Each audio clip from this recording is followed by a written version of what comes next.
So it's time for our last session of today's conference. And here with us to moderate this discussion is Anna Maria Fleetwood, Senior Advisor at the Swedish Research Council. And she has many people that will contribute to this session, both online and here physically. So now we keep our fingers crossed for this. Very welcome, Anna. So I'm very happy that Sweden is hosting the dissemination event for this MLE, or Mutual Learning Exercise on Citizen Science. I would like to add that it was a pleasure to take part in the exercise. Sweden has a long tradition of performing citizen science, but I learned a lot from the experts from every different country that was contributing. All the meetings were very well organized, both from the Commission side and by the local host in the different countries. But with no further ado, I would like to welcome the chair, who with great experience and passion hold all the meetings to us. He's also the moderator for this session. Professor Alan Irwin, please.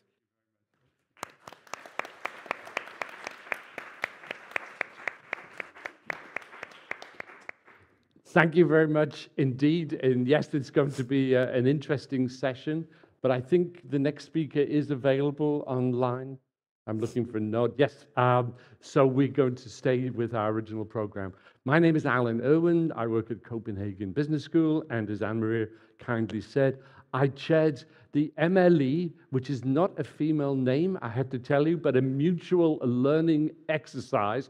In a few moments, you'll be perfectly familiar with saying MLE and not thinking of a French woman. It's the mutual learning exercise on citizen science. So in a short while, Margaret Gold and myself will be saying something about the MLE itself. We think we've got a lot to tell you. But in addition to that, in addition to our presentation about the mutual learning exercise, from now on, I would just say MLE, we've got some brilliant speakers who are going to be giving us some different national and European perspectives on citizen science in an open science kind of framework. And the first person who's going to be joining us and just coming in online is Signe Ratso. Signe, as many of you will know, is the Deputy Director General in the Directorate General, the DG, for Research and Innovation of the European Commission. So if we have her, I'd be very pleased if Signe could now join us and give her perspective from a European perspective on citizen science. There she is. Welcome very much, Signe. You're joining a very lively discussion. And there were some technical problems, but you're smiling, so we know everything is okay. So I'm going to give the words to you right now. Well, many thanks, Alan, for your kind introduction. It's a pity that I can't be with you in Stockholm, but I'd like to thank very much the Swedish presidency and all the institutions in Sweden who are behind of organizing this very important event. It's also my pleasure to welcome Barbara and Adrian, who clearly will also speak later about the specific experiences in their own countries.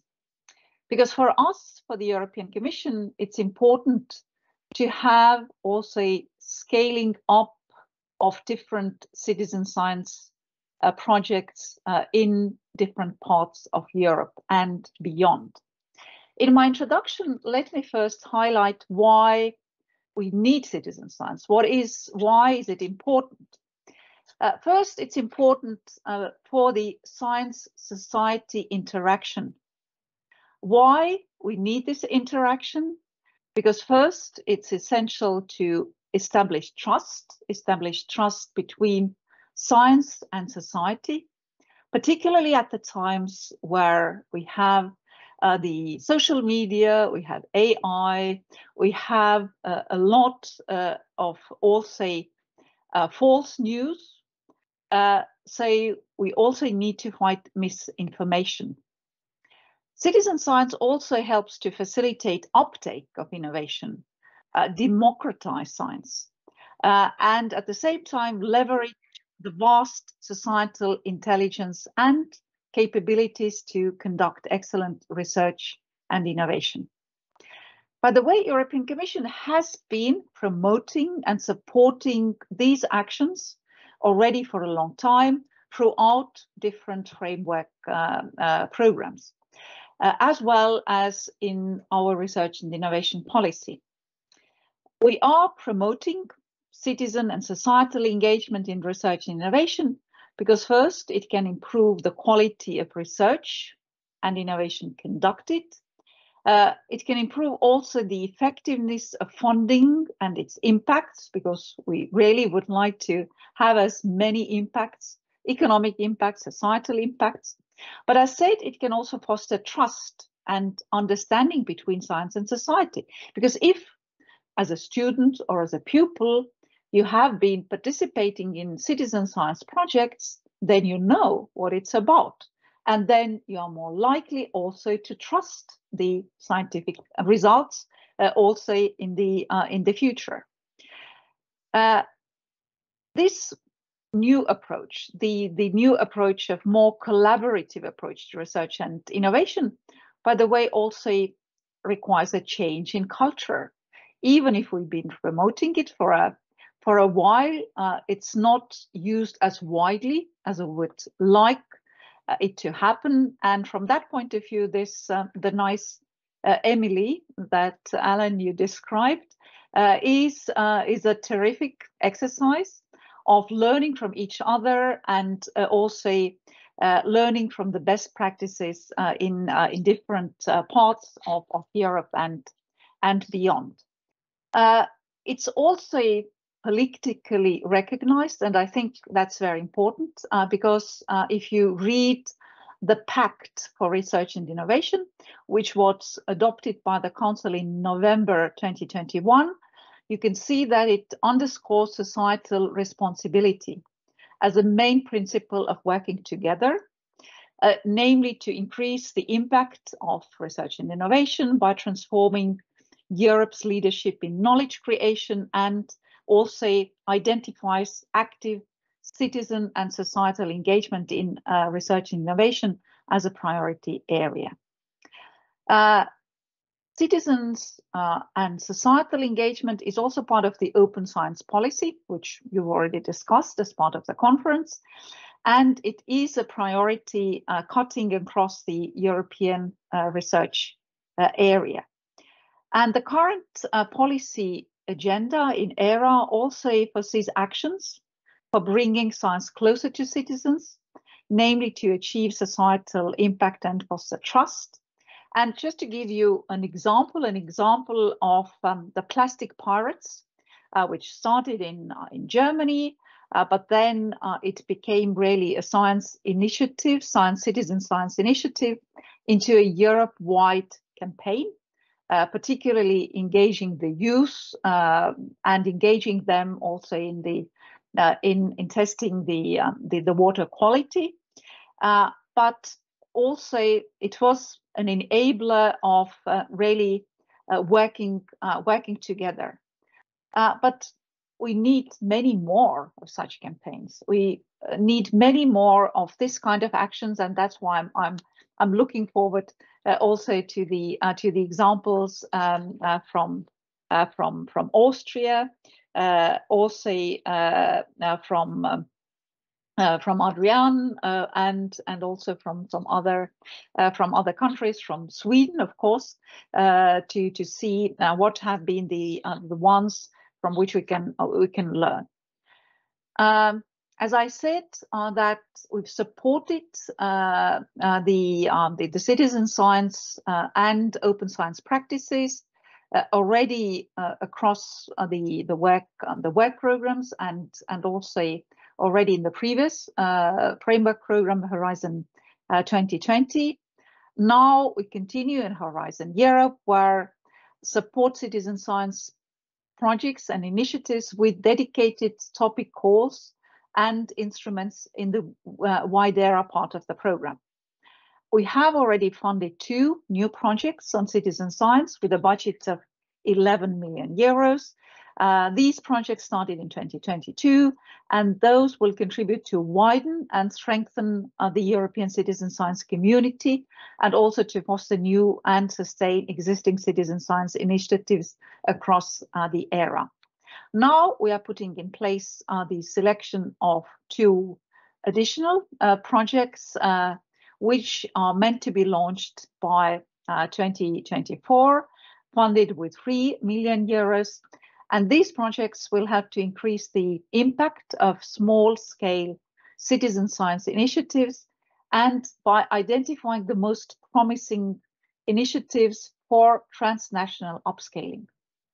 Because as I said, it's good if you do it in your region, in your member state, but it's much more impactful if these are also scaled up to other parts of Europe and beyond.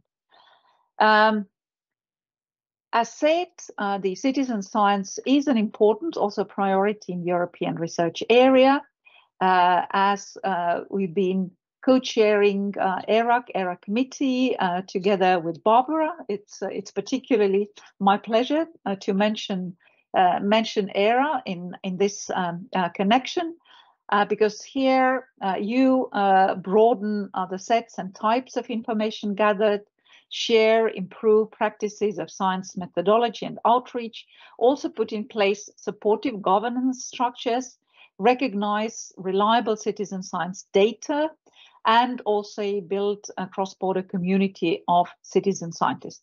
These are all important elements for really to having that on a scale.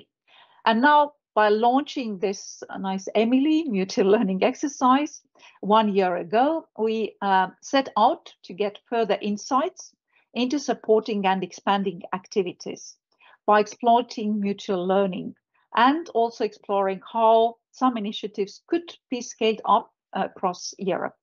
And now our expectations are materializing. Now we can build on a rich set of expertise and experience.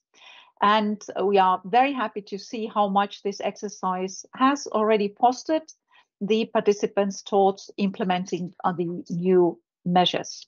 So I very much hope that good use of these outcomes will now be made across Europe, in member states and also associated countries, so that we will see tailored support, implementation and scaling up across the whole European research area. And many thanks. It was my pleasure to join the meeting today. Thank you very much. And Signe, I'm not going to let you go just yet. Have I lost her? She's there. Hi. If you had one wish for citizen science, Signe, what would the one wish be? Well, this one wish would be really to see as many Europe-wide initiatives on citizen science, and also to promote them widely. As I know that you also discuss the communication, because in order to have an impact, also the people need to know about it. And this is also another wish that I'd like to make. Thank you. Thank you very much. Thank you. So now poor Signe can relax. She didn't know I was going to ask her a question, but I couldn't hold back. So now I mentioned the mutual learning exercise, the MLE, and I'm going to invite Margaret Gold to come up and join me. Margaret is coordinator of the Citizen Science Lab at the Center for STS at Leiden University, and Margaret was the rapporteur for the mutual learning exercise. So please welcome her. Thank you. So I'm going to say something now to start things off. And then Margaret will take the real substance of what we're doing. So this will be a joint exercise where I'll start off. Well, the mutual learning exercise began, as you just heard Signe say, basically 18 months or so ago. It was a year ago when it finally got started, very much under the direction of the PSF, the Policy Support Facility, within the DG for R&E at the European Commission. And the idea, as I've said several times now, was to have a cross-European mutual learning exercise. The basic idea, you can see the aims up there now, I think, yes. I won't read all of that out.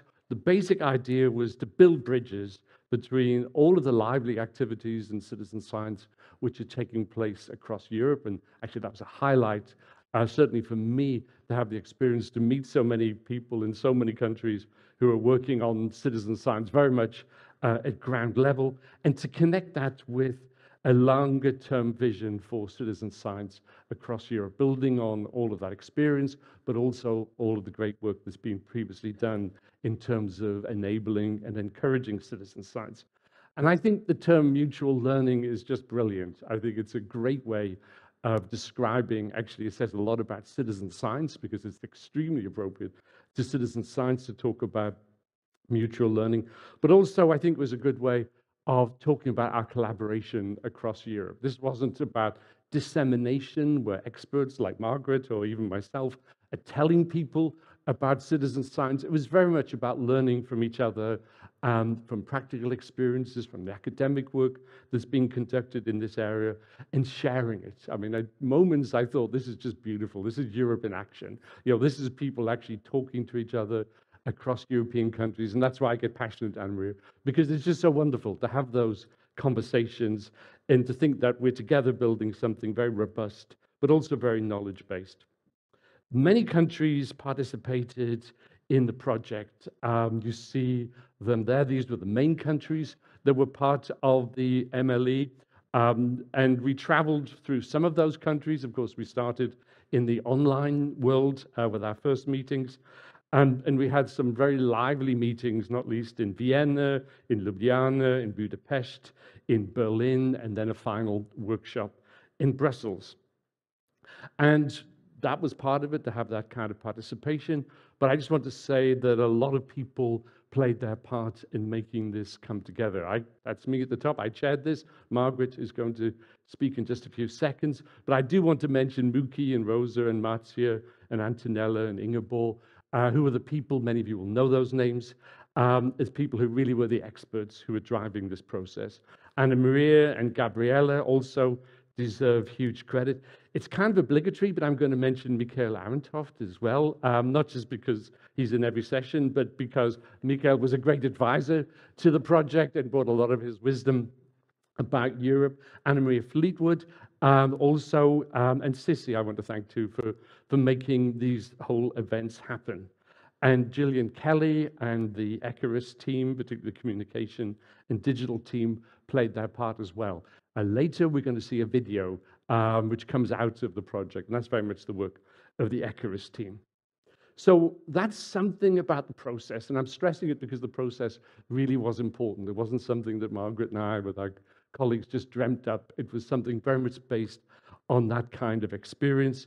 And as you can see here, it developed over several interactive workshops. It's very nice to see Michalis here, for example, and Joanna will speak later.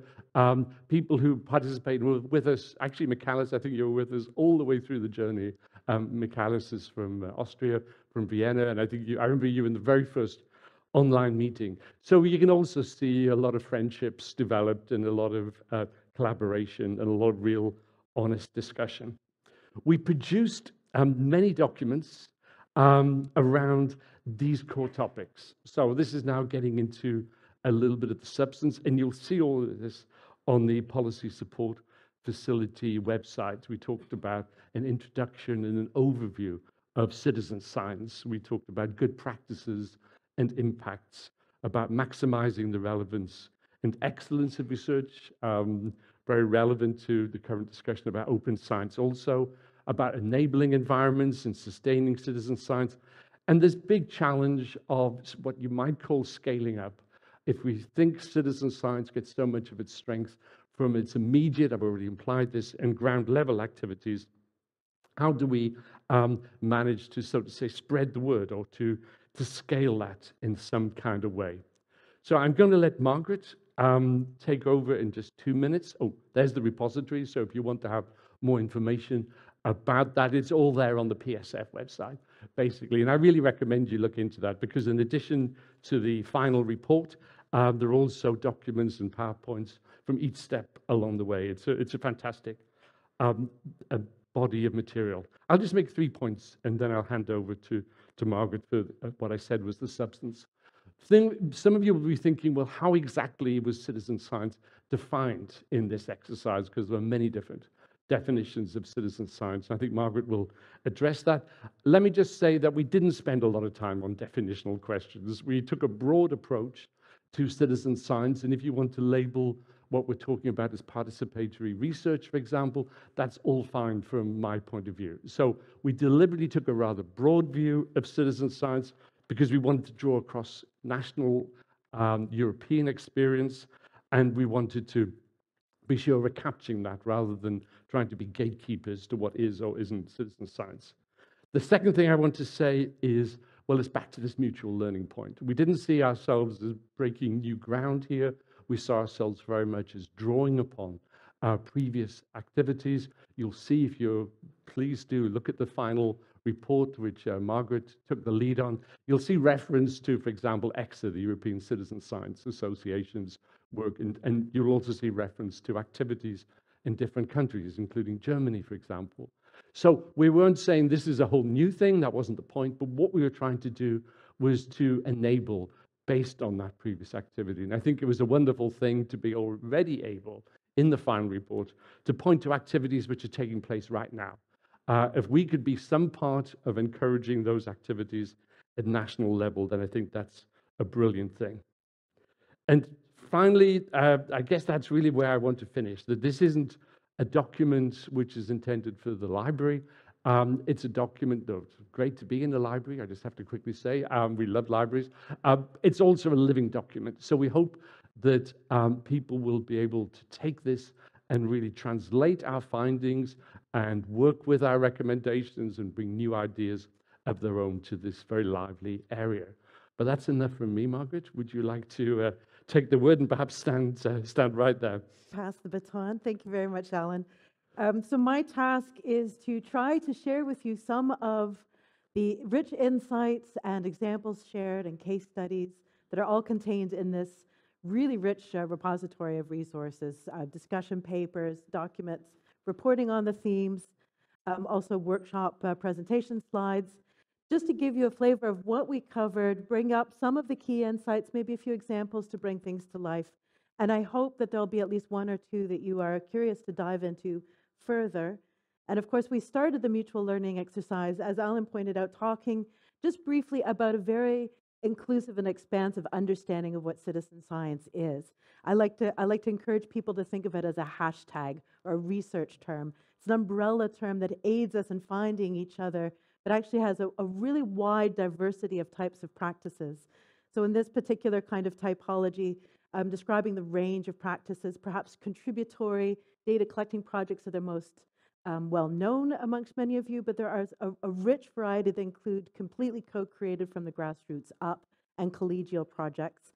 And similarly, the levels of engagement and the inherent task in the project that citizens are engaged in can vary tremendously for something just light touch, crowdsourcing in the sense of many hands making light work, all the way to very deep citizen-driven citizen science. So extreme in the sense that it's citizen-driven throughout, and it's the scientist who's an additional, an extra, and it's completely driven by the local stakeholder needs. To give a little bit of a shared vocabulary, shared understanding of what these can mean, what underpinning our whole work together was the underlying ethos of the 10 principles of citizen science, developed by EXA members over a long period of time discussion. And I won't share them all, but I want to touch base with just the first 3 as a very useful framing of what we're talking about. So first of all, that we're talking about genuine participation in the research process. So the way that a societal actor or citizen or other type of stakeholder outside formal academia or outside of a formal professional role takes part is a genuine contribution, a participation, a partnership. The second is that it is science. It's a genuine science outcome. It's robust protocols. All of the best practices you apply to good quality science are applicable in good quality citizen science. And the third, and this is kind of inherent in the promise of when you invite somebody to take part, you're telling them that their contribution has value. The time that they are spending on a voluntary basis has value. The kind of implicit promise that you also then have to make sure that that's given back, that there's value for everybody that participates. And it can be the joy of discovery, the love of a subject, the camaraderie to tackle something together, caring about the new knowledge that it can lead to an action, liking the idea of being part of science to something that you personally have a stake in, a health stake, a local stake. But don't forget the scientists and what they also learn in understanding complex contextual situations much better. It also raises the quality of the science. I have a few questions planted for you in the Menti. So everybody that's been following along online today, that's been using Mentimeter to contribute questions, and those of you in the room, if you haven't looked at the Menti yet throughout the session, there's a question ready there waiting for you to answer. I invite you to share with us what term you use to describe these types of participatory practices. So for example, I might talk about volunteer mapping. Is it possible to put the ticker tape with the Menti link underneath? Not everybody in the room's had a chance to look at the Menti, I think. And otherwise, I'll make sure it's available at the end. Oops. That might have launched the video. Aha, great, it's behind us. Fantastic. So there's the link for the Menti. I invite you to add a term that you use to describe these types of participatory practices. So I might use the example volunteer mapping for people helping put contextual knowledge literally on a map where that knowledge is not available at farm before. Or for example, in Dutch, we call it burgerwetenschap. So share with me some of your terminology there, and at the end, we'll take a look what everybody's shared. But also in this opening exercise for the MLE, and once you've heard MLE as a lady's name, you'll never unhear it. Is what the Eurobarometer report showed on the aggregate scale is that engagement and types of engagement with science are actually on the rise. And even though the individual country pictures vary from country to country, on the whole, trust in science, engagement with science, understanding for the value of science, a general supportiveness towards these kinds of scientific processes and the landscape is actually on the rise. And this is particularly in the COVID period, although we see the louder voices in many of this and hear the louder voices in many of this, for the most part, trust in science grew, but also engagement in science grew. And also part of this context, and Signe was mentioning this, is that citizen engagement and societal engagement are emphasized as a core criteria throughout the entire Horizon Europe Research and Innovation Program, not just because of the need to raise the impact of the work that we're doing together, but actually the team science perspective of the knowledge and skills and local knowledge brought into research processes are exactly the kind of all hands on deck thinking we need to achieve the goals of the clusters, the missions, European Green Deal, the new European Bauhaus. This needs to be collaborative and partnership with a whole range of types of knowledge and knowing. And then, of course, in the MLE, we also wanted to bring things alive with case studies. Our hosts throughout the whole workshop series were all able to bring local examples to the fore, such as the National History Museum in Belgium sharing maybe some more well-known types of examples with an educational impact, things that happen in the museum and outside the museum together with educators, but also less known examples that are very, very hardcore research in the sense of this is new knowledge that is brought to the fore, but done in collaboration with people on the ground who have a stake in the issue. And this is work led by the Royal East African Museum based in Belgium that is having really high impact in how diseases, lesser studied, lesser known diseases are being handled in policy, healthcare, worker collaborations on the ground. One of the other topics we looked at is what makes good quality a good practice How do you ensure these types of impacts? And we zoomed in on four specific variables. Signe also mentioned this communication question about citizen engagement and participation. How do you make sure people hear about these opportunities to take part? How do you support their engagement? How do you make sure you've understood motivations or the needs to make sure that that value is given back, and the communication efforts? And we took the time laying our own kind of benchmark as participants, looking at some well-known local national projects in our home countries, and really diving into what can we say about the types of participation, the types of impacts, what can we say about our engagement strategies, our own best practices, and this lay the groundwork for how we started to share these kinds of insights and knowledge with each other. As often as possible within a framework, often hot off the press of a contemporarily running citizen science project, such as the Action Project looking at air pollution initiatives, and an impact framework that they developed within that, which gave us a structure within which to operate with our own conversations.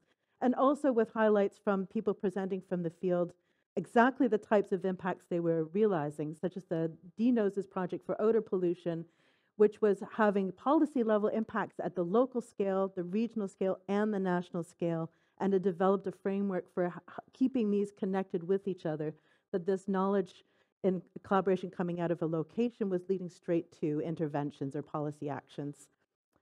From these discussions, the participants came up with a top 10 list, which is always very handy to have a lovely round number.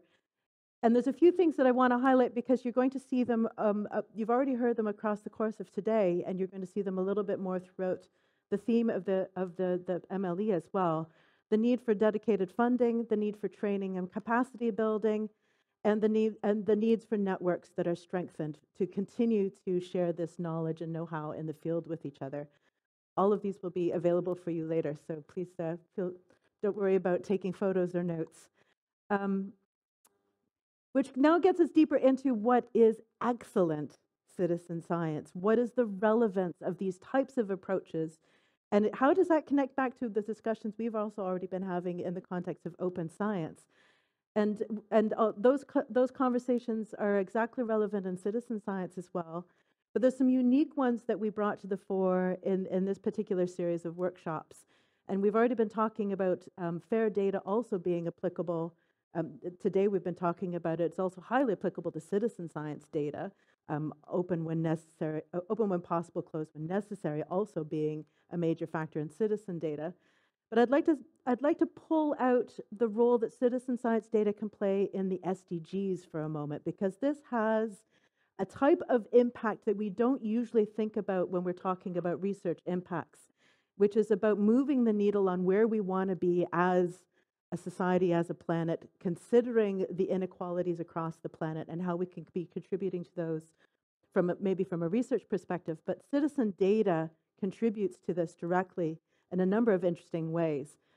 If you're interested in a deep dive, there's two beautiful papers that you can read where a group of citizen science researchers did exactly that type of deep dive, going into the underlying indicators for each of the targets within each of the SDGs, and looking at where does the official data source already have citizen science data in it. Those are the green boxes with the bold outline.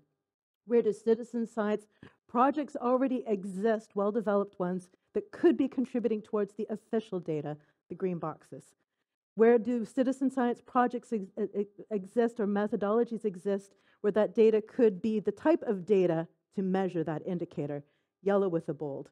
And where do citizen science methodologies exist that could be applied to gathering that kind of data for the indicator, yellow?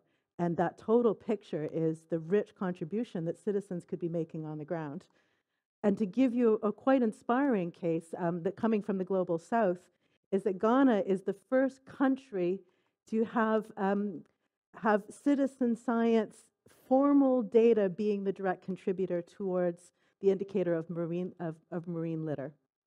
So what's being accomplished often by our neighbors that we think we go help them, we can learn so much from them and applying it locally ourselves.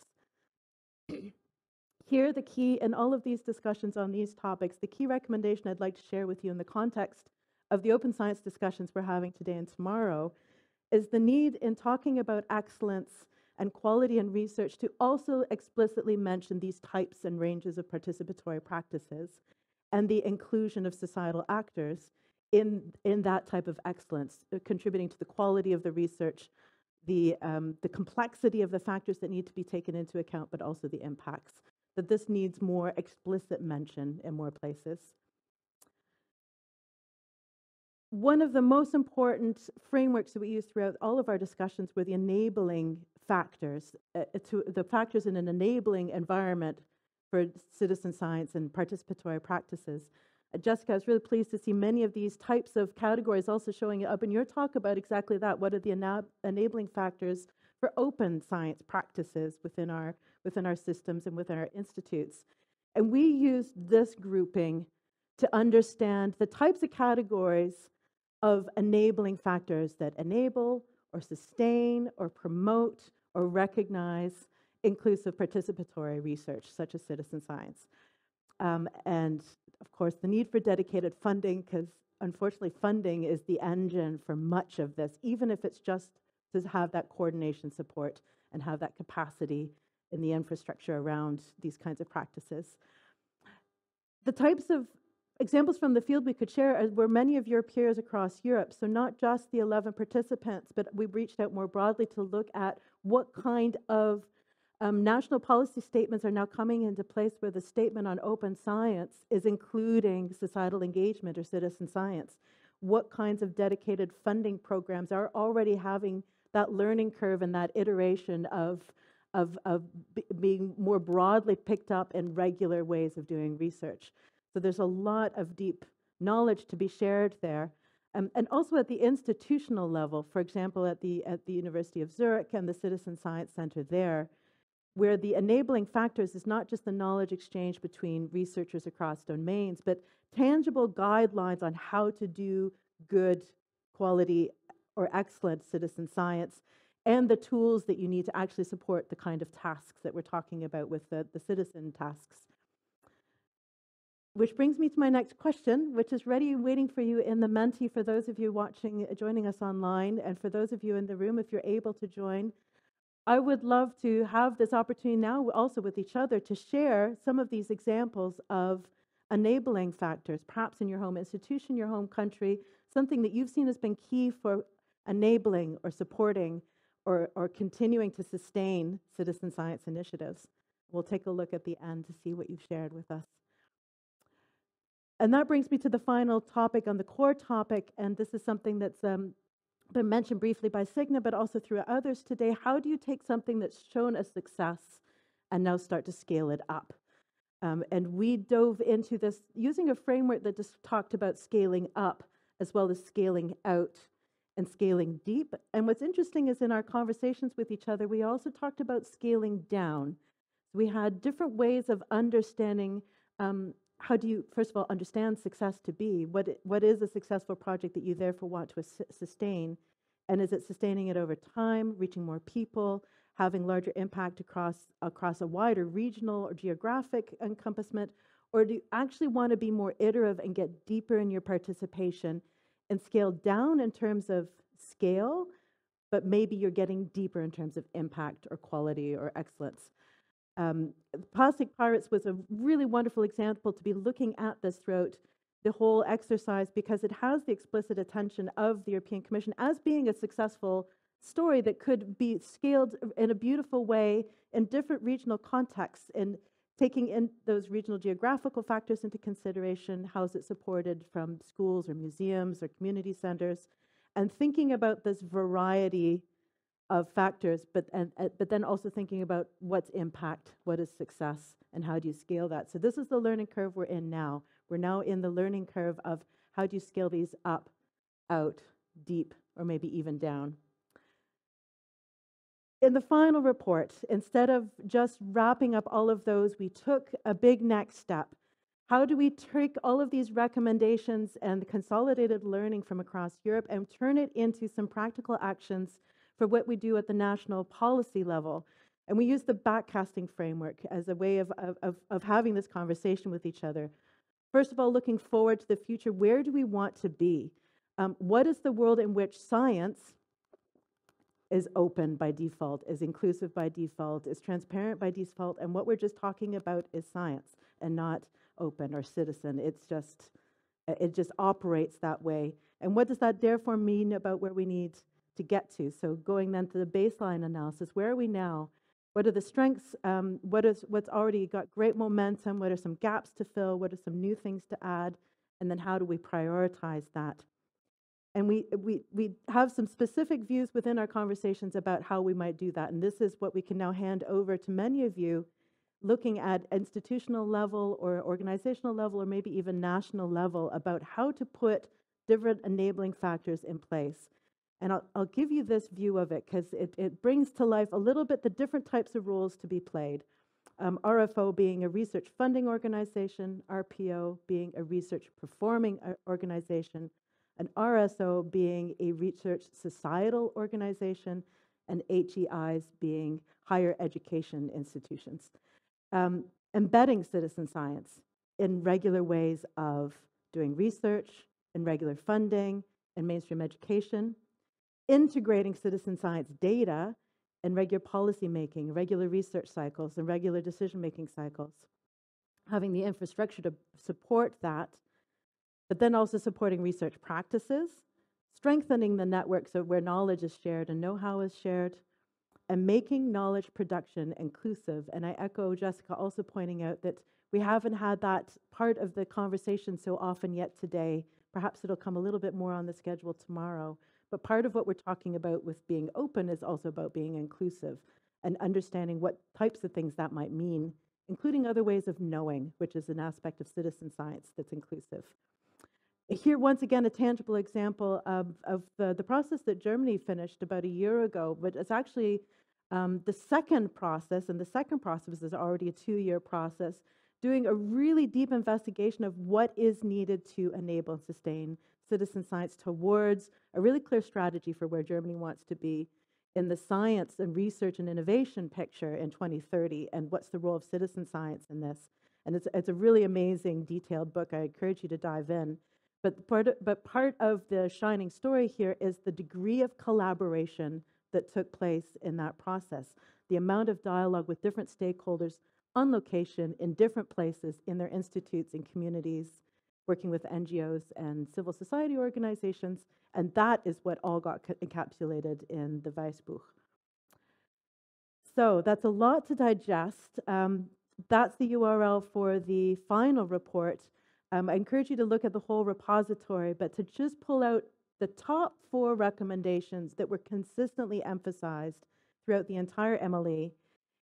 Supporting the networks of practitioners is absolutely out of the starting blocks. Easy win, number 1. Connect people, get them talking, connect them sharing stories, have this conversation about what are success factors, what is excellence, how do we do this well, how do we recognize quality and the impacts of these practices, how do we pick that up in our reward and recognition metrics systems inside our institutions. Funding is a needed engine for all of it, but it needs to be dedicated funding. It needs to be specific funding. This funding for scaling up with a kind of criteria for that. All of this contributes and is part of the cultural changes, that iterative loop. And underpinning it, we do need the supportive infrastructure as well. Hopefully you have questions, but I'm going to invite you to put them in the Menti for those of you that are watching online. Those in the room, if you have questions that come up, you'll have the opportunity to ask in person later, but if you want to note them in Menti already now while you're thinking of them, please feel free to do so. And with that, I'm going to hand back to Alan, who's going to invite more people to the stage to bring this more of the story. Thank you so much, Margaret. Thank you.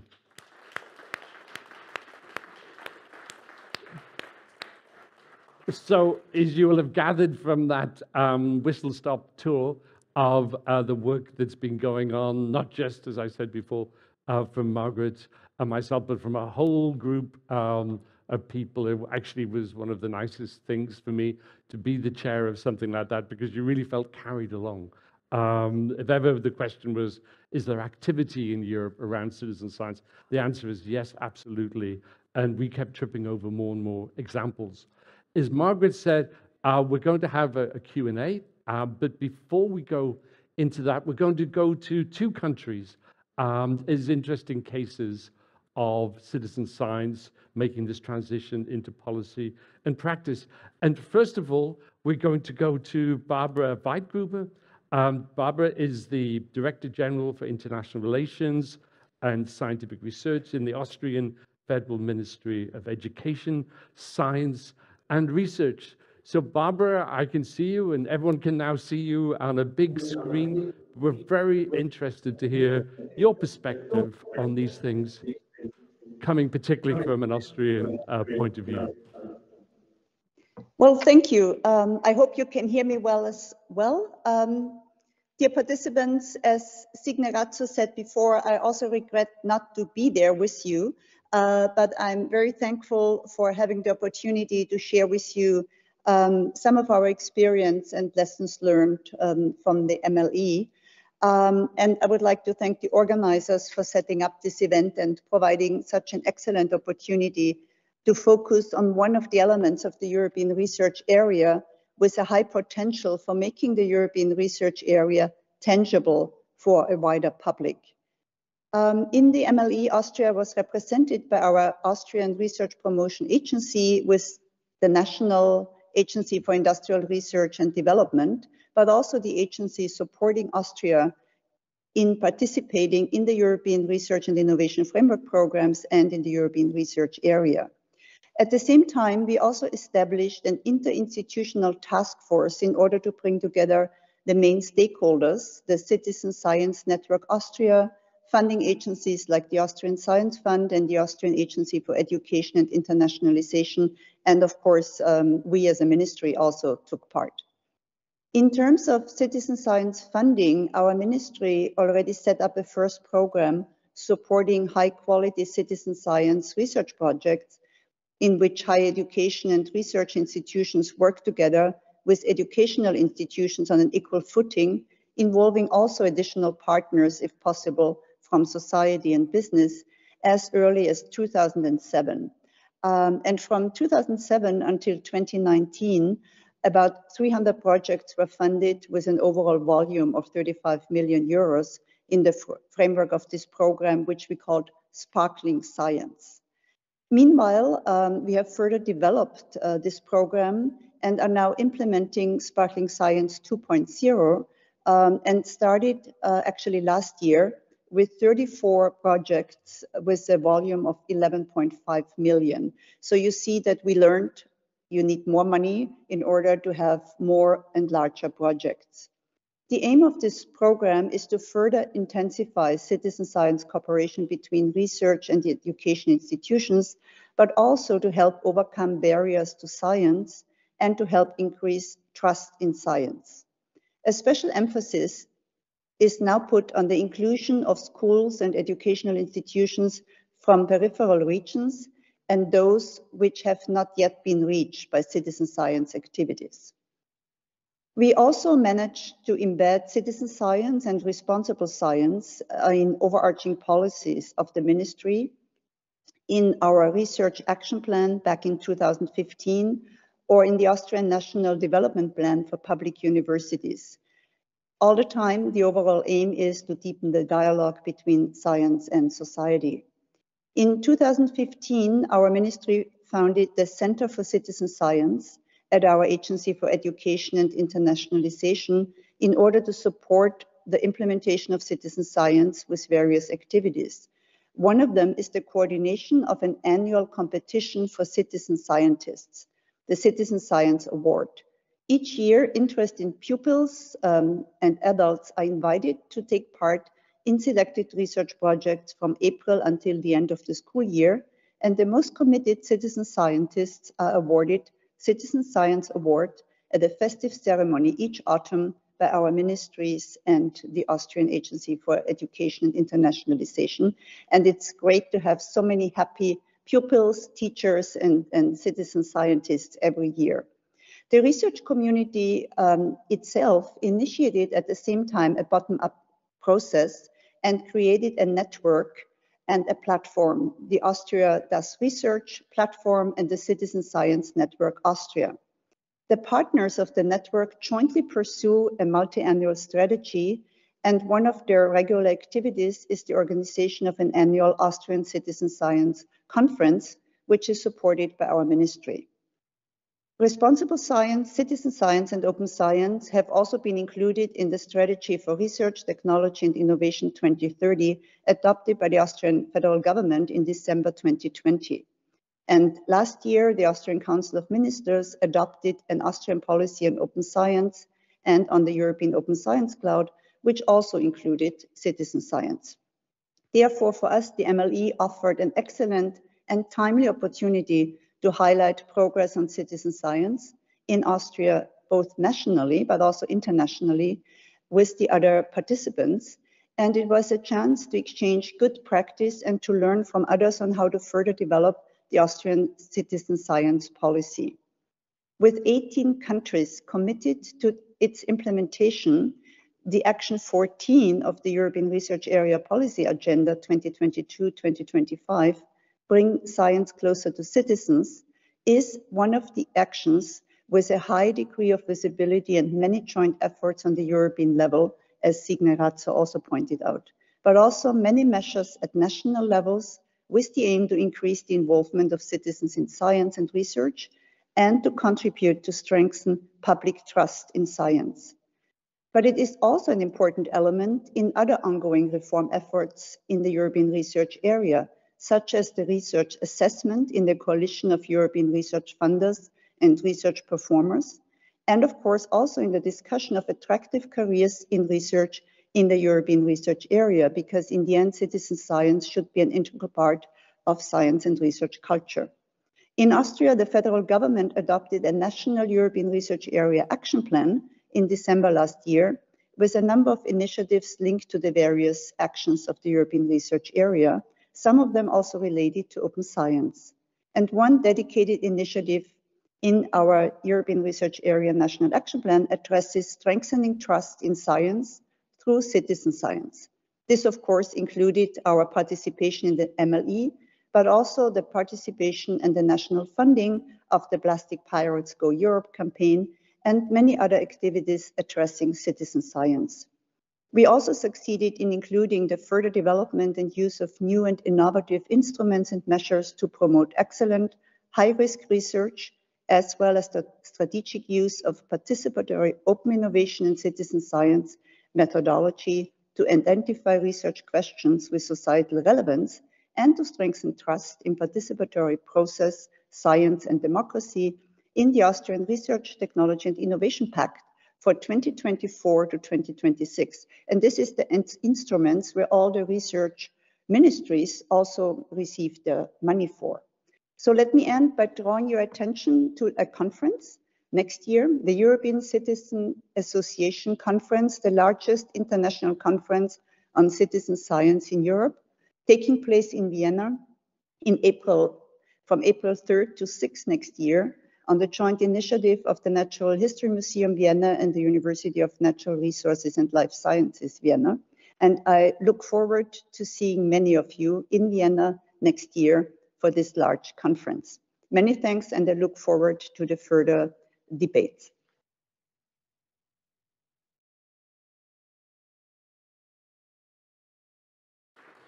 And Barbara, you can still hear me?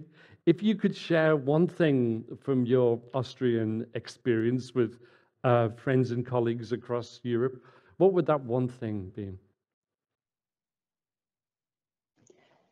We can always be better together. It was so important to really see what others do and to have this feeling of joint activities. And I think, of course, the Plastic Pirates campaign was one that made citizen scientists tangible and visible. And it's probably those campaigns that are needed, also addressing the SDGs. So you can do a lot of things with just one initiative. And so please, all of you join this initiative so that it actually becomes pan-European, because then it's a success for all of us.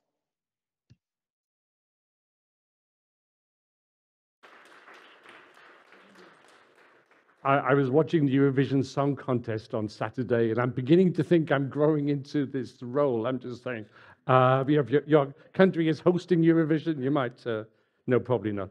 But the next country I want to turn to is another trip, this time to Romania. Romania was a very active country, not least through Joanna, who's just joining me here right now. So you were with us all the way, Romanian colleagues, through the journey of the mutual learning exercise. So I'm really pleased to be able to introduce Adrian Curaj, who, as you can see, is General Director, and Joanna Triff, who's the Open Science Policy Expert, both of the Executive Agency for Higher Education, Research Development and Innovation Funding in Romania. So I'm going to hand over to you, Joanna, and I know you're going to be doing a double presentation with Mr. Curaj.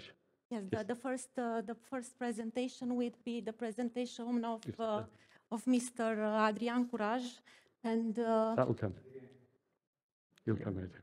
Okay, and I will help.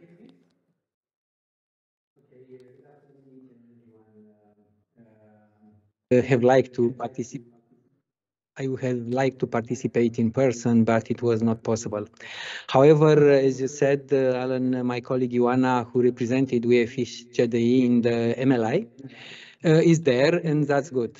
For us, participating in MLIs is very rewarding. Both exercises we have participated until now, citizen science and foresight, proved to be rich and moving things forward. Who are we? The UEFISH CDI. A part of having such an unpronounceable name, we used to replace it with executive agency. We are the main public funder for science and innovation in Romania. Plus, the key public institution in providing policy advice on science and innovation and smart socialization to our government. Now, something about citizen science. The citizen science has followed two routes of developments. The first one is rooted in foresight for policy and foresight exercises we have run since 2005. From stakeholders inclusiveness to large co-creation processes, we run different projects, including projects at the European level, focus on citizen participation, scenarios, as well as citizen enrichment and validation exercises. It is not in my intention to go more into details on this direction, but the second one is citizen science as part of the Open Science Initiative. Ioana, if you are so kind to move to the slide 3. Here in this context, I shall say a bit more about our role in capacity building, our role in developing capabilities in open science. Next slide. We started our journey in 2014, taking an active regional role on the Science 2.0 consultation. Ever since then, we have participated to different initiatives and projects and keep our attention focused on developments. Based on all this participation and being close to the experiments and the new developments, we have brought back home in practice and later on in policies, challenges and opportunities all of these initiatives. In 2018, we decided to set up the Open Science Knowledge Hub, taking an active role in championing the open science development in Romania. The Open Science Knowledge Hub is a one-stop shop to initiatives, resources, and projects. The executive agency is part of CONOSC, also participated at Science Europe Working Group on Open Science. Also, we participated to the process of development and adoption of UNESCO recommendation on open science in partnership with the UNESCO Chair on Science and Innovation Policies in Romania. It is also the signatory of the Action Plan for Diamond Open Access. And next slide, please, Ioana. And represents Romania in open air, NIFOS Europe, acting also as RDA node Romania. We participate in different task forces and support also European Open Science Cloud developments as a member of European Open Science Cloud Association. Of course, we are also, of course, I said also we are partners in Fair Impact project. And even more, we are very much interested of projects addressing open science and research assessment. We are early signatory of COARA, members of the Working Group of Science Europe on Research Culture, partners in Opus Project, Open Universal Science, partners in GRASP OS, Next Generation Research Assessment, and the DORA signatory. Many more to say, but we don't have time now. Next slide. Experience from practice help us to channel our policy advice for building an enabling framework for citizen science. The three pillars towards the enabling environment are National Strategy for Science and Innovation and Smart Specialization 2023-2030, the Work Program, National Plan for Science and Innovation, and White Paper on the Transition to Open Science. Citizen science is part of the national strategy under the open science objectives, as well as part of the science and society program. So there are a lot of funding instruments for building the capacity and helping things happening in Romania. And it is not also only about talking, having been preparing different funding program for citizen science. It is also about we walking the talk. We ran recently an enrichment and validation process, having citizen at its core for the strategic research agenda in our strategy. We use the knowledge and expertise developed in one of the projects we are partners in. The project is ProEthics. Being a session on mutual learning exercise on citizen science, I shall end my part of the Romanian presentation by expressing my appreciation to the persons coordinating the MLI, the chair, Alan, thank you, the rapporteur, Margaret, key experts, Muki, Rosa, Marzia, and Antonella, also to my colleague, Ioana. My appreciation goes also to Ana Maria, EC PSF team leader and coordinator. Ana Maria, we have met in the last 3 years in the context of different projects, MLI and citizen science on foresight, and at the initial phase of the PSF Moldavia. Thank you so much for the way you are doing things with passion. Now, Ioana will continue saying more and much focused. She is actually the expert in citizen science. Thank you so much.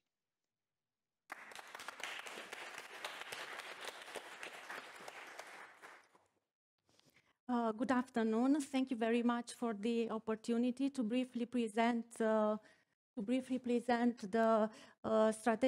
contribution of the MLE to the strategic recommendations included within the white paper on the transition to open science.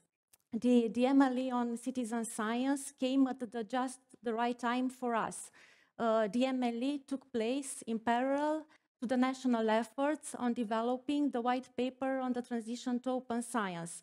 Therefore, the exchange of experiences, good practices, and lessons learned between participating countries and the information included within the discussion papers and thematic reports, especially those regarding enabling environments for citizen science, contributed to the development of the strategic objective dedicated to citizen science, part of the white paper on the transition to open science, which was published in December 2020.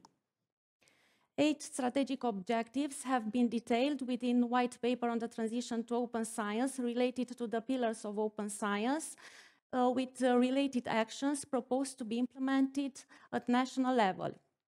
The aim of the objective dedicated to citizen science is to get the science closer to the society and to open the science more. In order to achieve this objective, research projects that involve citizens in different stages of the research process should be supported and encouraged at the national level. The actions that were proposed to be implemented at national level are established based on an analysis of the national context and MLE recommendations regarding enabling environments for citizen science. And it is also important to mention that the proposed actions were subject to a national consultation that took place between August and September 2020, part of the general consultation regarding the white paper on the transition to open science. The strategic objective proposes different actions that support citizen science, such as supporting projects that encourage the involvement of citizens in different stages of the research process, such as data collection. This action is supported also by the ARDA strategy and also by the ARDA funding program, Science and Society program. The discussions regarding enabling factors for citizen science were especially useful and helpful, taking into consideration the national context and the MLE recommendations. We proposed several actions in this regard. The first one is the development of innovative methodologies, methods, tools, instruments to facilitate citizen science, such as the development of underlying technology, such as mobile applications, IT tools, and other web solutions. Citizen science skills and education are very important, taking into consideration that fact that researchers interact with the general public, either directly within collaborative projects or indirectly through scholarly communication.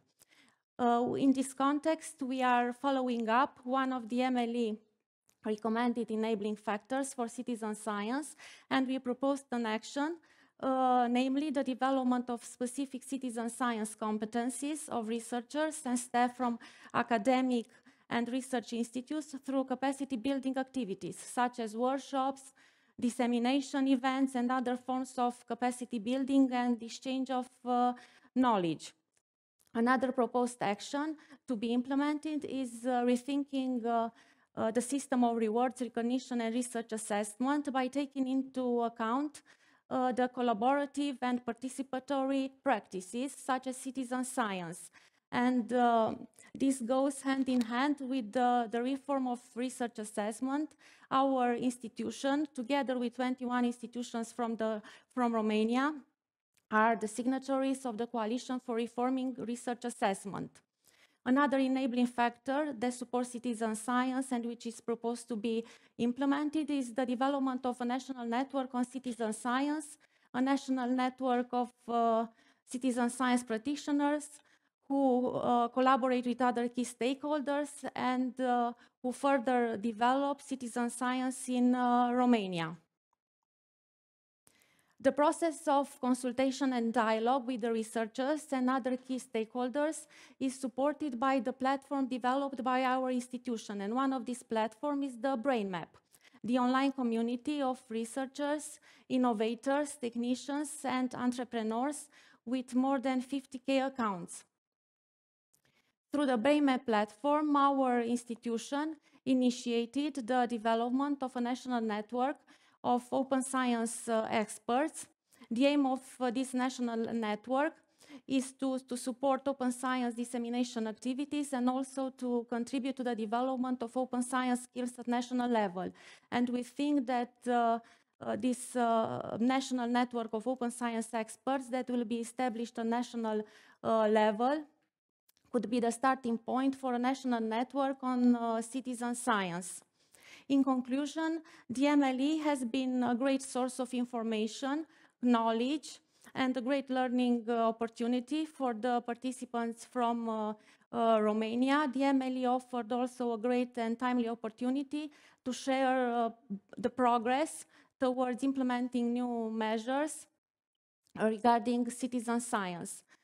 Allowed me to add my thanks and my appreciation to Ellen, Margaret Gold, Muki Hackley, Rosa Arias, Antonella Radichi, Martia Mazzoneto, Gabriela Leo, Anna Maria Zono, and the representatives from the other participating countries for making MLE a fruitful and learning endeavor on citizen science. Thank you very much.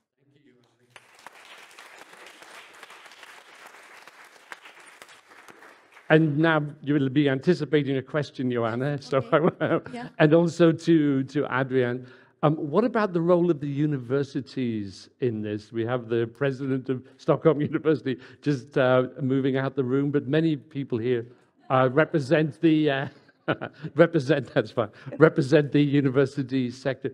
Are the universities driving this process? Are they following the process, or where would you say the universities are in terms of the kind of changes that you're discussing? Adrian, if you're still here, or Joanna.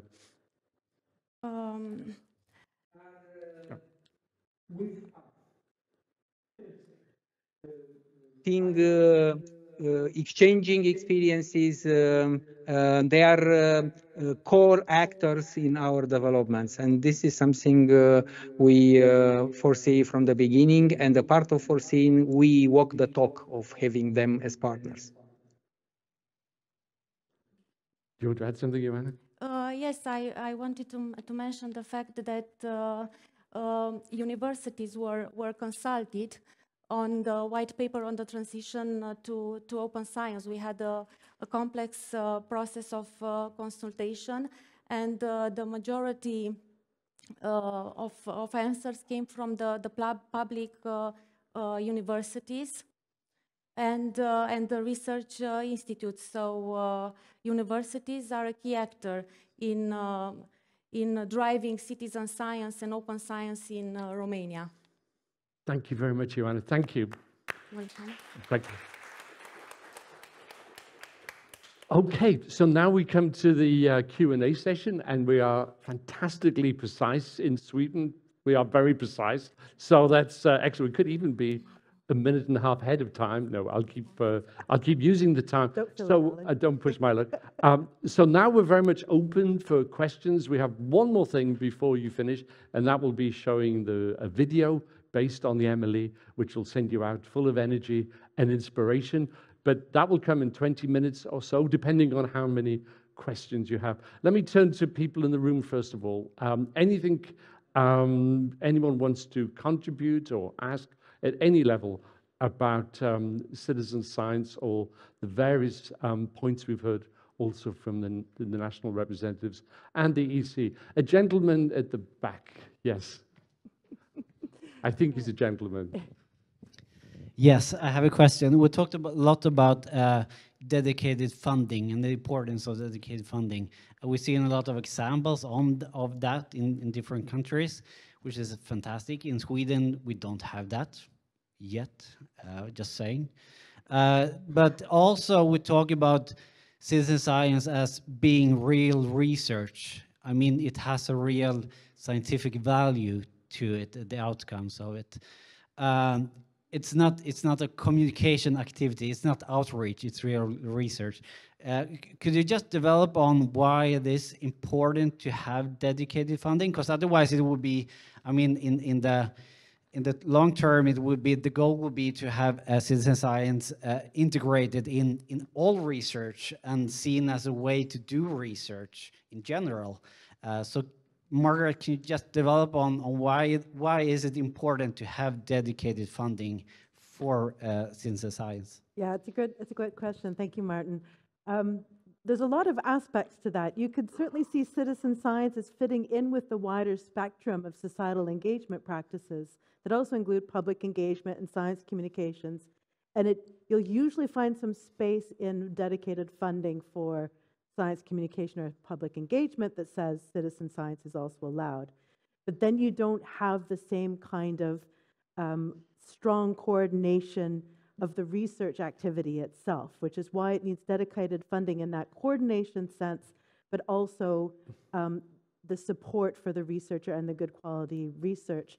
But it has additional specific characteristics, because if you're engaging with people in society, you have other types of costs that a typical research pathway might not have. And those need to be explicitly mentioned as applicable costs within the funding instrument. So sometimes you see examples of this is for research, and citizen science approaches are also allowed. But there's still more characteristics to it than just that might not necessarily be sufficiently caught. For example, often at the research funding instrument, you want to be able to very clearly state your research question and your anticipated outcomes in the funding proposal, and this is part of your criteria for a successful funding proposal.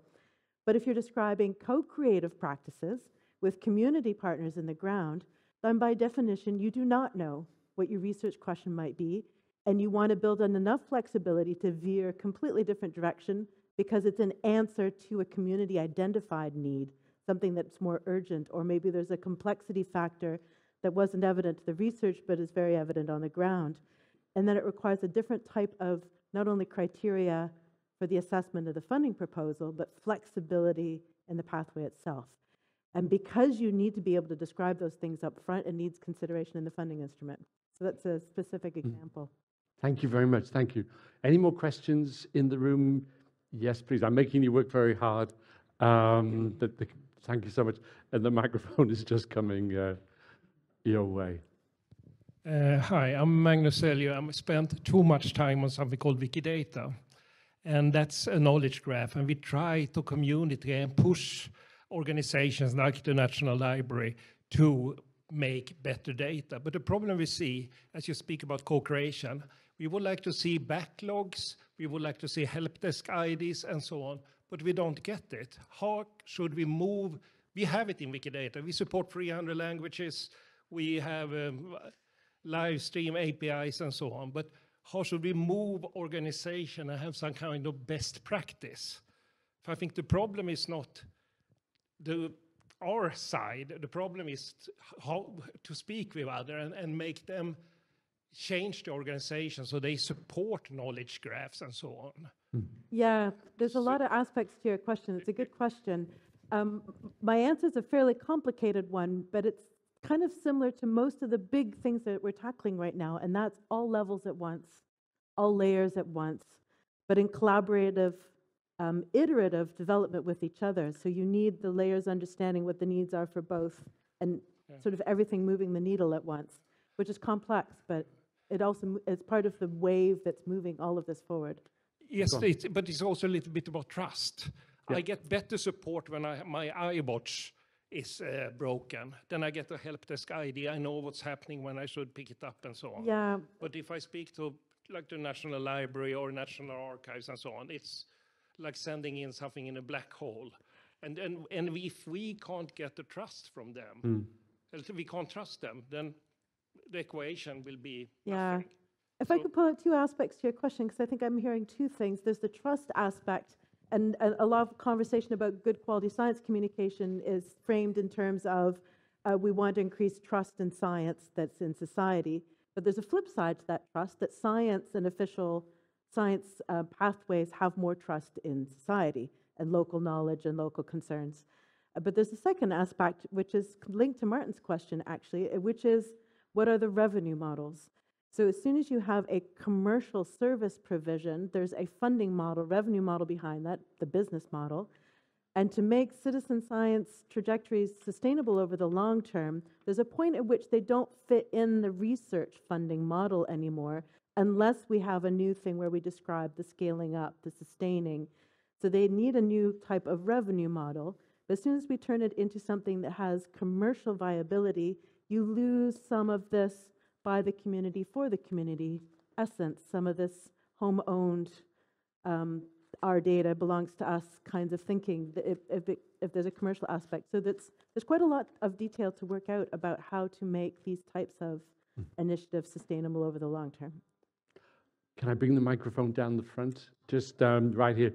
Yeah, I think also this reinforces the point about network building and conversations going on across parties. Sometimes it can feel like silos, but at the same time, we know that we need to, yes, please. I'm very curious to hear about the Menti. That's why I'm pointing at the front. And I'm hoping there's something on Menti.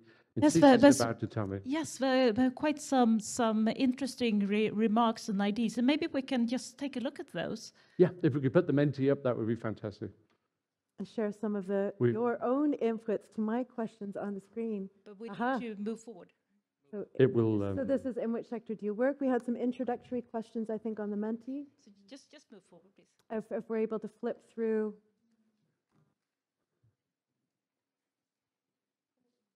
Is it possible? Well, to we click see where through we these? work. While they're getting those up, is there also a question from the audience online that we could maybe? Cece, you could perhaps Yeah, help us while we're making the conversion. Maybe wait for this to work. May I just ask you, because you were doing this great European tour of different countries and looking at different initiatives from different countries, and I guess that both Austria and Romania would be good examples, because we have heard speakers and there were really interesting initiatives going on. But also, did you find anything more a particular interest, ways of, as the title says, for the conference as a whole, going from policy to practice when it comes to encouraging citizen science? Do you want to go first? Yeah, I think it's part of this feedback loop story. And having these types of participatory practices explicitly mentioned as part of your open science strategy, as understanding what are all of the ways that we're breaking open the scientific process and scientific knowledge, and knowledge as a common good. By explicitly having these things stated, it then enables stuff on the ground, because then you can point and see, this is recognized as valuable. This is recognized as part of the opening up story, and therefore what I'm doing is valued. And then that becomes evidence at the top level. See, this is the value you get out of it, and here's what we were able to measure, what we were able to valorize, that shows the types of impacts of these practices. And it becomes that feedback loop. And I think everybody was coming with these kinds of stories. Those that were able to place it explicitly in their policy for the first time was thanks to those examples. And vice versa, those that had it embedded at a top level were able then to go to a middle layer and say, see, this is a directive from on high. We need to start doing this. And here's my recommendation for what we do here. And that opens that door up. I think just to add, I don't work for the European Commission. I'm a professor in a Danish university. So I was very interested in the MLE itself and how it would what effect would it have? And you can understand that you could be nervous that it wouldn't find much going on at ground level. Of course, there's a reason why citizen science was selected in the first place for the MLE. That wasn't by accident. But what I could see was this very nice synergy that, in a way, the very fact, and this is just my own personal point of view, that the European Commission had highlighted this area and that countries were participating. There was something just, and I say this in all modesty, because who are we? We're just very ordinary people. But something about the fact that the MLE existed gave it an authority and a legitimacy and an importance to discussion around these areas. And you could see this perhaps in some countries more than others, depending on how well established they were. But there was definitely a very strong signal, so to say, that Europe was taking this seriously and that we were traveling in that kind of way and seeing what was happening. And people were very happy indeed to put that in a larger kind of perspective. So that's why I said earlier on, it's a great example of Europe in action. I mean, for me, this is Europe, when you see exactly that kind of force. And we were very careful, and Margaret said this, not to have a sense of countries which are advanced and some which are less advanced on some kind of linear model of development. We didn't want to do that at all, because we recognize, of course, that there are many different national contexts, and what might be relevant in one country won't necessarily be relevant. And that's why, as Margaret also said very well, we had this backcasting approach, because we didn't want a linear model of stages that all countries go through so that some children were ahead in the class than other children. That was definitely not the model. The model was, let's work with what you already have inside this European framework in a spirit of mutual learning. So there's definitely a power to Europe. There's no doubt about that. The very fact that these issues are picked upon and given so much importance. And I don't think we have the Menti behind me, but you can see the Menti, Sissy.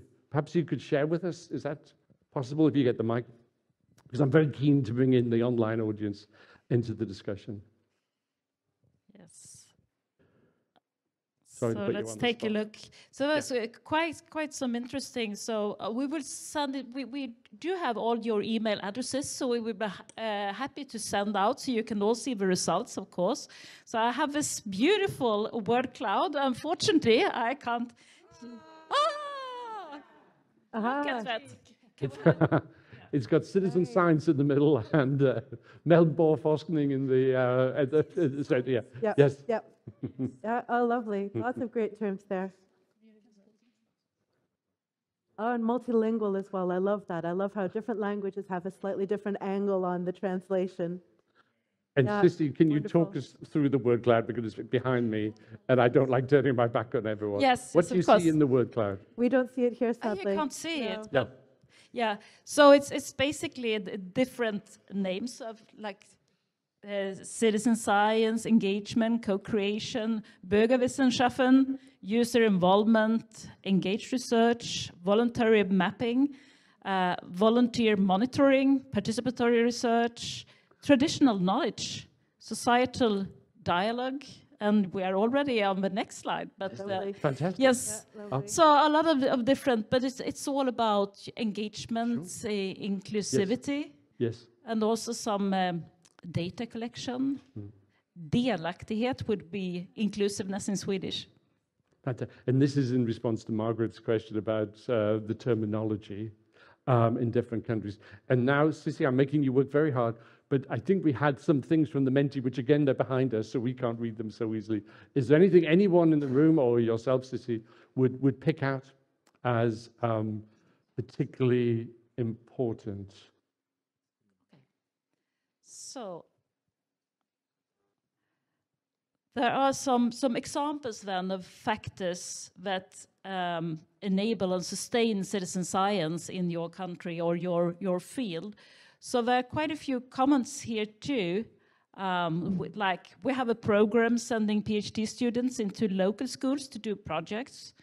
And we also have an open science office, which includes citizen science. Involving public libraries in co-creation processes and communication.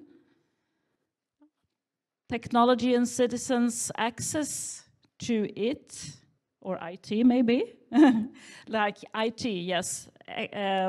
So for example, apps to collect data. Engaging communication, working with schools once more. There's quite a lot of attention in the press of relevant results. And also mentioning public libraries again. So this is just a few examples. Lovely, yeah. But maybe we great stop examples there. of community science in public libraries as the community base that are also fantastic citizen science initiatives. I think I still see some hands in the room. Would you like to ask a question?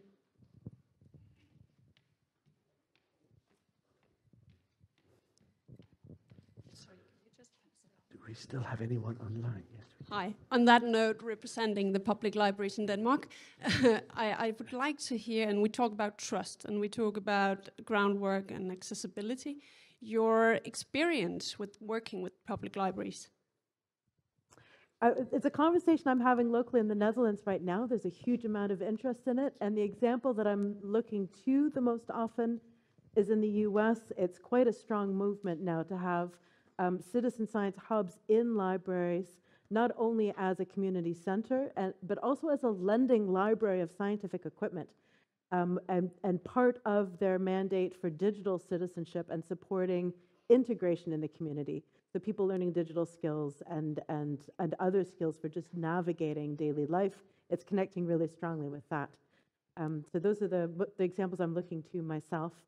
And interestingly, in the Dutch context, perhaps similar to contexts here or in neighboring countries, the connection between the Royal Library, the National Library, and the Public Library Network, and therefore this kind of balance between research supporting libraries and communities supporting libraries, and having a bit more of a knowledge exchange between those two, which is opening up interesting collaborations.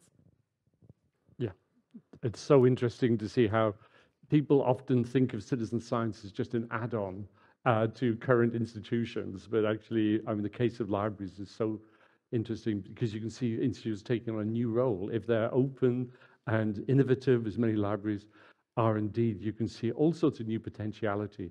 So it isn't just simply getting more capacity in a kind of crowdsourcing sort of way. It's also, and I think that I've come from a university sector, a lot about how universities could be learning also from these kinds of activities and perhaps thinking about how this affects research. It's a difficult, complicated discussion, but I think it's one which ought to have rather than just seeing citizen science as an extra pair of hands to help you get larger data sets. That's okay, but there's much more to it than that. Do we have any other questions? I see the microphone right Hello in there. the back. Hi. Yep. Thank you. My name is Siret Talve and I come from Estonian Ministry of Economics.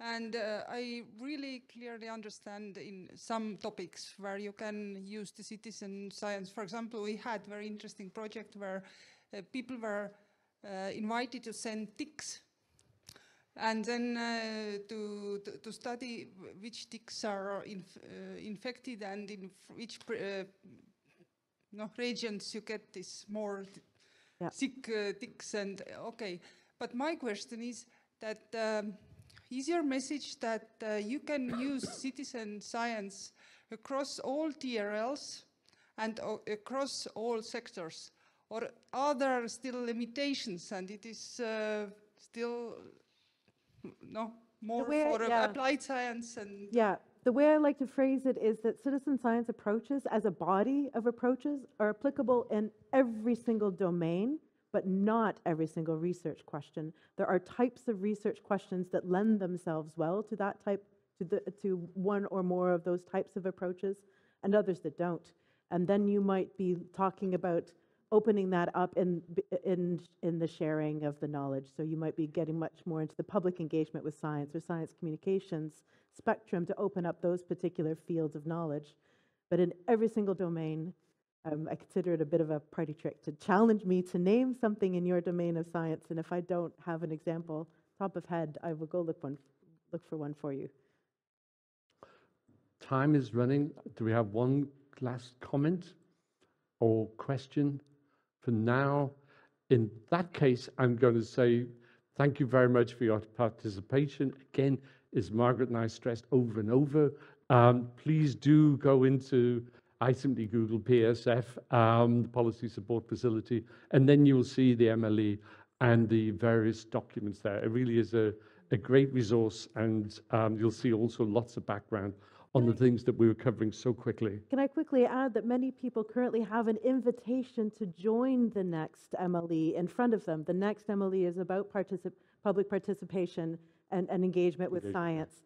Anybody considering joining such a process, I think you've heard today that those who did participate got so much out of it. So please do consider it. Great, thank you. So I promised you a high energy burst, didn't I promise you that? And hints of Eurovision, you'll see what I'm talking about in a second, because we're going to have a video that was made by colleagues at Ecarus about the MLE, and also plastic pirates came up more than once in the discussion, so it actually features a case of plastic pirates.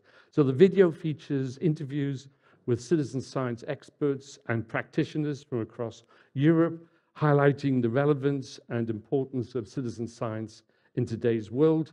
It showcases the contributions of Austria, Belgium, France, Germany, Hungary, Italy, Norway, Portugal, Romania, Slovenia, and last but not least, Sweden, in sharing policies and practices on citizen science through the MLE. It's 5 minutes long, by the way. It's not going to be Ben-Hur that you're seeing.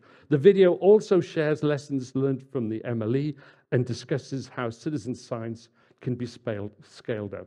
Experts from the Ministry of Education, Science and Sport in Slovenia and the NRDIO in Hungary provide their perspectives on citizen science. And Anna Panagopoulou, Director, of course, of ERA in Innovation at the European Communities, emphasizes the role of citizens in research and innovation. So I will show the video. It lasts 5 minutes, as I say, and then we'll have a final closing down and perhaps some advice about what's going to happen next. But just for 5 minutes, it'd be nice to have your attention for the video. Thank you.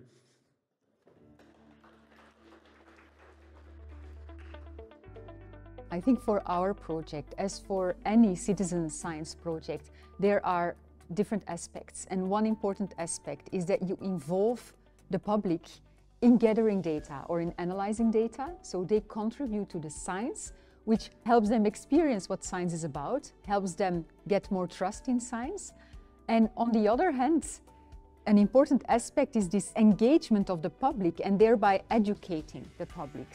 I think citizen science is a great way to open up science to society, to involve the public, to show why science is important, and really let them experience the science themselves instead of just learning about it at schools or just hearing about it in the media.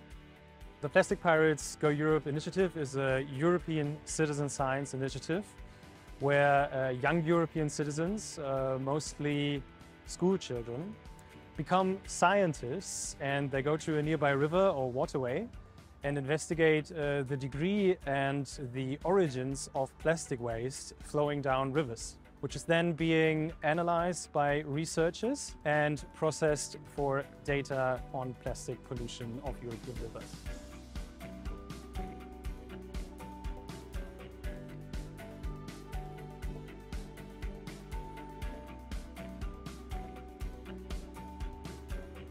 I really like the phrase mutual learning, and I think mutual learning sums up very well the spirit of this whole exercise, that countries have been willing to learn from each other in a very open and constructive and very enthusiastic kind of way.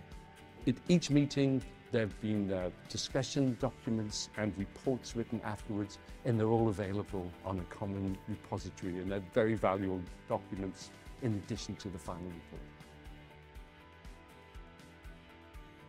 What we've learned through the MLE is that the most important is actually the cultural change. We need to change or see this value of societal engagement in research and also in science policy. We've planned at least 3 activities so far. One is to support a mapping exercise of all the previous existing and ongoing projects in citizen science, to support the establishment of a citizen science network, which will enable capacity building in the field.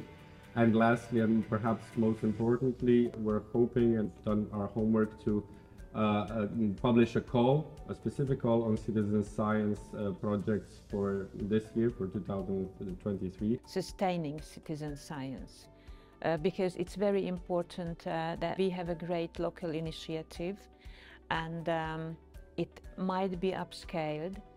Then first of all, a reliable long-term funding should be accessible so that this project can be elevated. And the other very important thing that was triggered by the country visit of the MLE working group in Hungary, that we now established a communication network, kind of a mailing list, which is the starting point to develop a citizen science observatory in Hungary for the first time. One of the main impacts, in my view, is that citizens feel empowered to better understand science and become part of the knowledge system and better understand how scientific knowledge is gathered and accumulated. I think that we are able to do excellent research with citizen science as a research approach and gain new perspectives on scientific knowledge and how scientific knowledge is gathered by doing this participatory research approach. So one lesson learned is really take your time, invest in getting many people on the table to get this multi-perspectives really into shape. And what we also learned from this is that we now have something in our hands to actually present to policymakers really sound scientific citizen science recommendations to further mainstream and broaden citizen science in Germany, and it's worth it. At the political level, in the context of European research area, we have recognized citizen science as one of the key political priorities on which we have to work together with the member states, and as one of the principles on the way that research should be delivered. And I'm looking forward on how the outcomes will be implemented across Europe to enhance further citizens' engagement in the different member states' activities for research and innovation.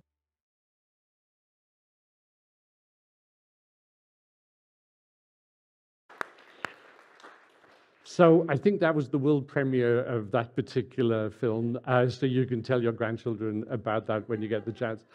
Thank you very much to everyone in the audience. Thank you to people online for your participation. I just want to finish by saying special thanks to Anne-Maria Fleetwood and to Sissy for all the great work in terms of setting this up. We're delighted to have this opportunity to speak to you about the Emily, and now I'll leave. Thank you.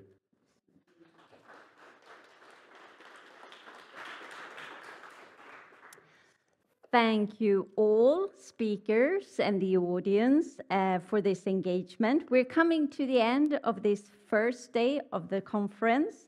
So this will conclude the program. It's been very, very interesting to hear all these explanations about how open science can go from policy to practice.